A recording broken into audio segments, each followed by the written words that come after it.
So it is quite simple to change the language on Rednote. You can see it is still in Chinese, and but some of the features are already in English. So you have to just open the app, and once you are here, you can see the English content is coming up. So just go and wait for maybe a few more days. But I'll just go and show you how to change the language. Just go on this profile icon at the right bottom corner, and once you are here, you have these settings gear. So you can see settings gear on the side of edit profile, not the edit profile, but this settings gear. Tap on this. This would open up. Here, go and tap on general settings.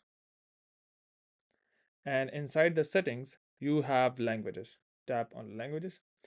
For now, there are three options, but you have to select the English option and go back. Now the language is changed to English in any case. So you this is the third option, sorry, the first option in the general setting.